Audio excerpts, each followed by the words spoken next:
Times of Swaraj में आप सबों का स्वागत है। और इस वक्त की एक बड़ी खबर, और खबर यह है कि जो अंदेशा था वही हुआ, जो उम्मीद की जा रही थी वही हुआ। राहुल गांधी के पुनर्विचार याचिका को गुजरात हाईकोर्ट ने खारिज कर दिया है। और खारिज करने में 2 महीने का वक्त लगाया। जज साहब छुट्टी से लौट के आए तो आज उन्होंने अपना फैसला सुनाया। स्वाभाविक तौर पर ये होना ही था, ये तय था। जिस तरीके से गुजरात के कोर्ट का फैसला लगातार जिस अंदाज में आ रहा था, ये माना ही जा रहा था कि गुजरात हाई कोर्ट भी राहुल गांधी के मामले में वही उदारता दिखाएंगे जो सरकार के इशारों पर उदारता दिखाए जाने की परंपरा इन दिनों शुरू हो गई है। खैर, बड़ा फैसला है और इस फैसले की वजह ये बताई गई है कि राहुल गांधी इस तरीके के मामले में कई ऐसे मामले हैं जिसमें वो अभियुक्त रहे हैं। मतलब 7 मामले अभी तक हैं जिनके कारण उन पर मानहानि का मुकदमा चल रहा है। वैसे बिहार और झारखंड में भी मोदी सरनेम के मामले में मुकदमा चल रहा है, लेकिन यहाँ के कोर्ट ने जो निर्णय लिया है वो गुजरात कोर्ट के ठीक उलट है। यहाँ तो कॉन्ग्लिजेंस पर ही रोक लगा दिया है हाई कोर्ट ने। लेकिन बड़ी बात यह है कि जिस मामले की सुनवाई का अधिकार बार बार सुप्रीम कोर्ट कहती है कि जहाँ घटना स्थल है वहीं पे सुनवाई हो, जिस राज्य में घटना स्थल हो वहीं पे सुनवाई होनी चाहिए, आदेश के बावजूद भी गुजरात में जो चीज़ें हो रही हैं, तो क्या ये माना जाए कि गुजरात इस देश से अलग है?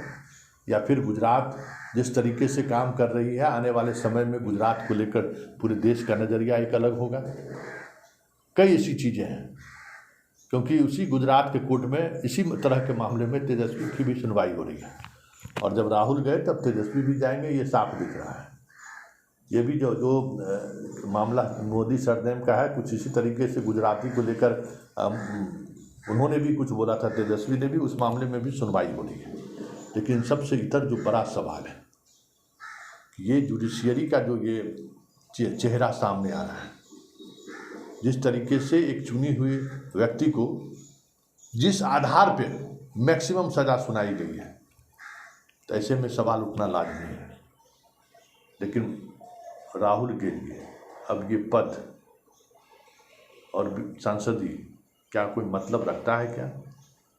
जिस तरीके से बिना सांसद रहे हुए वो अपनी बात देश की जनता तक पहुंचा रहे हैं, और जनता जिस तरीके से राहुल के साथ खड़े हैं, इसमें मीडिया और जुडिशियरी की क्या औकात, क्या हैसियत? भाई, इसके लिए जनता के बीच जाने से आप थोड़ी रोक सकते हैं, और जनता के बातों को, सवाल उठाने को लेकर थोड़ी रोक सकते हैं। आप सजा दीजिए, इसी तरीके से सजा देते रहिए।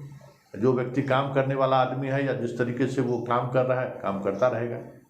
लेकिन इतना ज़रूर है, इस तरीके के निर्णय से जो एक इंडिपेंडेंट डेमोक्रेसी को लेकर जो 4 पिलर बनाए गए थे, चारों पिलर किस तरीके से मोदी राज में ध्वस्त हुआ है, ये राहुल के इस मामले की सुनवाई के दौरान जो निर्णय फैसला आया है उसमें साफ झलकने लगा है।